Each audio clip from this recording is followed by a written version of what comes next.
Dear students, आज इस video में हम कंज्यूमर सरप्लस को डील करेंगे। उपभोक्ता की बचत।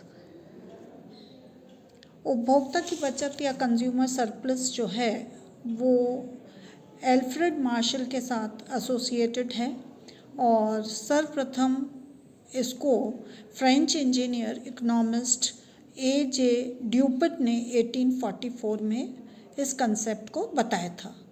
किंतु जो प्रमुख श्रेय जाता है वो मार्शल को जाता है, जिन्होंने इसका फर्स्ट वर्जन जो है 1879 में अपनी पुस्तक में थ्योरीज ऑफ डोमेस्टिक वैल्यूज़ में इसको कंज्यूमर रेंट के नाम से प्रकाशित किया था और बाद में अपनी पुस्तक प्रिंसिपल्स ऑफ इकोनॉमिक्स में उन्होंने इसको और अधिक विकसित करके और इसको कंज्यूमर सरप्लस के नाम से इस सिद्धांत का प्रतिपादन किया और प्रोफेसर बोल्डिंग ने इस कंज्यूमर सरप्लस को ही बायर सरप्लस के नाम से कंसेप्ट दिया।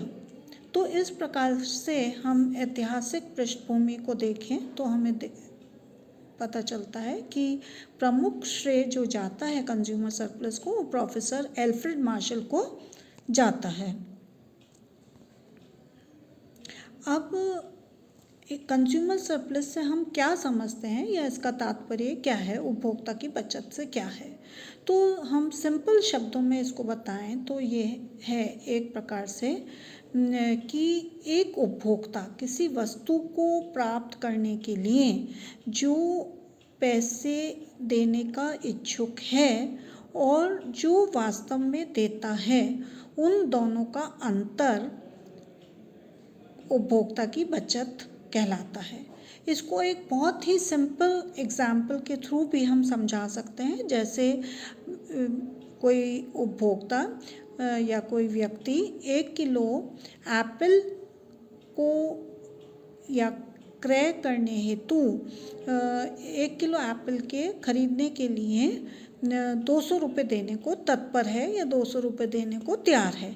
किंतु जब वो बाज़ार जाता है और उसको कीमत ज्ञात होती है तो वही 1 किलो एप्पल उसको 150 रुपये में उपलब्ध होती है।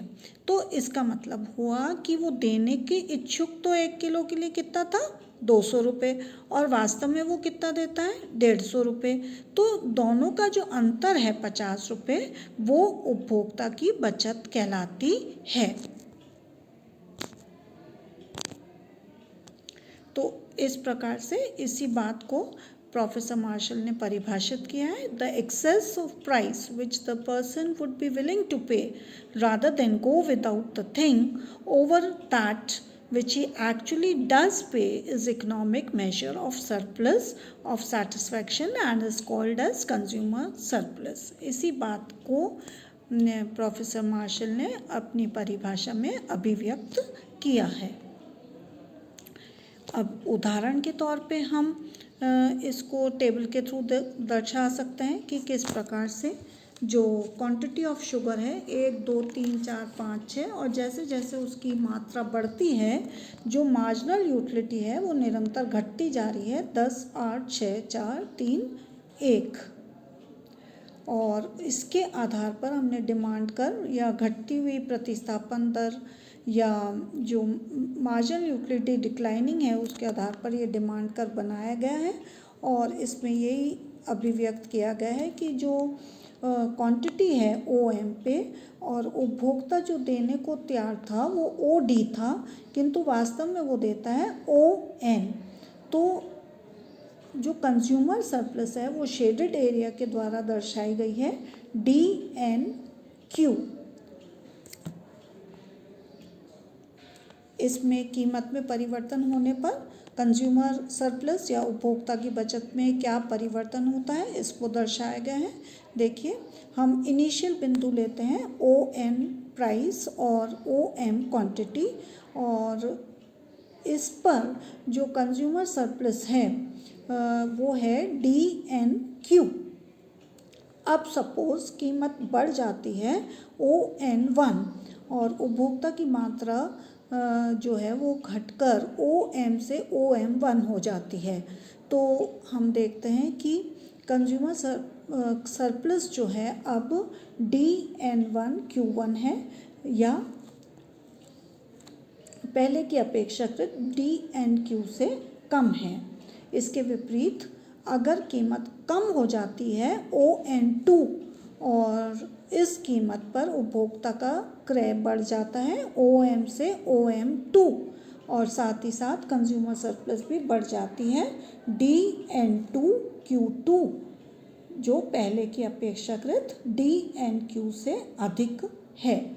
तो हम निष्कर्ष के तौर पर कह सकते हैं कि अगर कीमत बढ़ती है तो कंज्यूमर सरप्लस कम हो जाता है, और अगर कीमत घटती है तो उपभोक्ता की बचत में वृद्धि होती है। अब आइए अजम्पशंस ऑफ कंज्यूमर सरप्लस। तो कुछ मान्यताएं लेकर मार्शल ने इस सिद्धांत का प्रतिपादन किया है। सर्वप्रथम वो कहते हैं कि यूटिलिटी और सैटिस्फैक्शन में एक निश्चित संबंध है। यूटिलिटी का मतलब होता है एक्सपेक्टेड सेटिस्फैक्शन, जबकि सेटिस्फैक्शन जो होता है रियलाइज सेटिस्फैक्शन। किंतु हम देखते हैं कि कई बार जो हम कमोडिटी को जब क्रय करते हैं या खरीदते हैं तो उसमें हाई डिग्री ऑफ यूटिलिटी होती है, किंतु उसको उपभोग करने के पश्चात जो संतुष्टि मिलती है वो काफ़ी कम होती है। तो मार्शल का जो अजम्पशन है, जबकि मार्शल अज्यूम करता है कि there is definite relationship between expected satisfaction and realised satisfaction. अब दूसरा मान्यता अगर हम बताएं तो जो कंज्यूमर सरप्लस है वो डिमांड कर्व से निकला हुआ है। तो जो भी मान्यताएं या जो भी अजम्पशंस जिस पर कि डिमांड कर्व आधारित है वो सब अजम्पशंस इसमें भी लागू होते हैं। कहने का तात्पर्य है कि सभी घटक या अन्य सभी चरों पर स्थिर रहते हैं, केवल मांग जो है वो कीमत में परिवर्तन होने पर होती है। तो यही मान्यताएं उपभोक्ता की बचत पर भी लागू होती है। थर्ड अजम्पशन हम देखते हैं कि मार्शल ने बताया कि जो मुद्रा की सीमांत उपयोगिता है वो पूरी प्रक्रिया में स्थिर रहती है। The marginal utility of money remains constant through out the process of exchange. फिर चौथी मान्यता है कि utility of a commodity depends upon quantity of that commodity alone. इसका मतलब है कि जो कमोडिटी कंसर्न हम ले रहे हैं वो इंडिपेंडेंट है, स्वतंत्र है। यहाँ उदाहरण के तौर पर कि चाय की उपयोगिता चाय की मात्रा से ही प्रभावित होगी, ना कि कॉफ़ी या अन्य पेय पदार्थों के द्वारा। तो इस प्रकार से इन्होंने जो कमोडिटी है या जो वस्तु ली है वो स्वतंत्र या इंडिपेंडेंट ली है। इसके पश्चात जो और मान्यता है वो ये है कि the commodity under consideration had no substitutes of any kind or commodity in question was absolutely independent of related commodities. वही बात इसको दूसरे शब्दों में बताते हुए ये कहा जा सकता है कि किसी भी प्रकार की प्रतिस्थापनीय वस्तु उपलब्ध नहीं होती। और अंत में जो लास्ट अजम्पशन है मार्शल का वो ये है कि उन्होंने जो डिफरेंस है इनकम, टेस्ट, फैशन एक्सेट्रा का वो अमंग्स द परचेसर नहीं होता। उन्होंने इसका जो आधार बताया है, उन्होंने बताया कि they could be considered as cancelled in the view of large number of purchasers in the market. यानी कि बहुत अधिक क्रेता होने के कारण ये जो अंतर है उन पे मतलब अलग अलग उपभोक्ताओं में जो अंतर पाया जाता है इनकम, टेस्ट, फैशन का, वो समाप्त हो जाता है। अगर ये मान्यता नहीं ली जाए तो जो उपभोक्ता की बचत का वॉल्यूम है या जो मात्रा है संपूर्ण बाजार की, वो उसको मापना कठिन होगा। तो इस प्रकार से हमने जो मान्यता हैं जो कि मार्शल द्वारा ली गई हैं उनकी चर्चा की। इसके पश्चात हम देखते हैं कि इन्हीं मान्यताओं की अन्य अर्थशास्त्रियों द्वारा आलोचना की गई है। सर्वप्रथम उन्होंने कहा कि जो मार्शल का अजम्पशन है, जिसमें कि उन्होंने प्रोपोर्शनल रिलेशनशिप बताई है एक्सपेक्टेड यूटिलिटी और सेटिस्फैक्शन के मध्य, वो व्यावहारिक रूप से देखने को नहीं मिलती।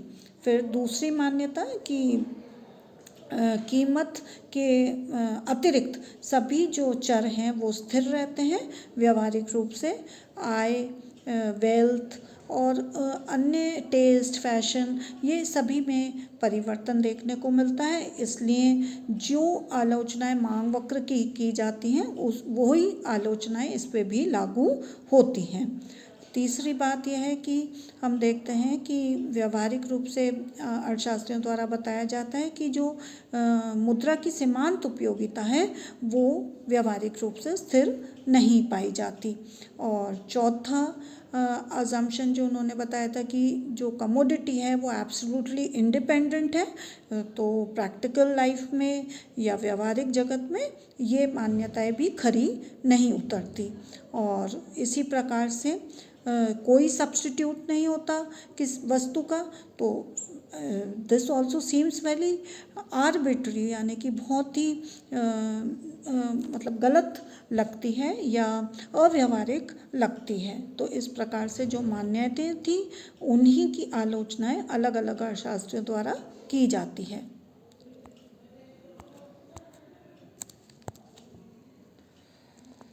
और इसके अतिरिक्त जो उपभोक्ता की बचत है वो पर्यावरण से भी प्रभावित होती है जिसमें कि व्यक्ति रहता है। और इसी प्रकार प्रोफेसर गोबी ने भी इसको बहुत चैलेंज किया है या क्रिटिसाइज़ किया है कि अगर हम कई बार क्या होता है कि जो उपभोक्ता देने का इच्छुक है और जो व्यावहारिक रूप से देता है वो ऐसी स्थिति में कंज्यूमर सरप्लस जीरो पाया जाता है। और वास्तव में जब हम उसका पूरे क्रय को लेते हैं तो ये अंतर शून्य के बराबर होता है।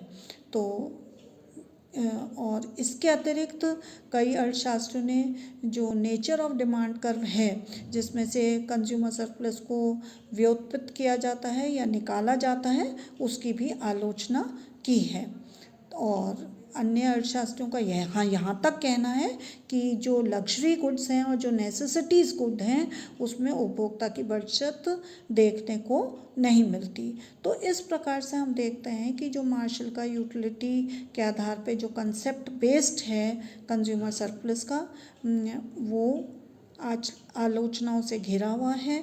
इसके पश्चात भी आलोचनाओं के पश्चात भी कंज्यूमर सरप्लस का जो सिद्धांत का प्रतिपादन है वो बहुत ही इम्पॉर्टेंट है माइक्रो इकोनॉमिक्स में और कुछ सीमा तक महत्वपूर्ण भी है। इसके साथ ही धन्यवाद।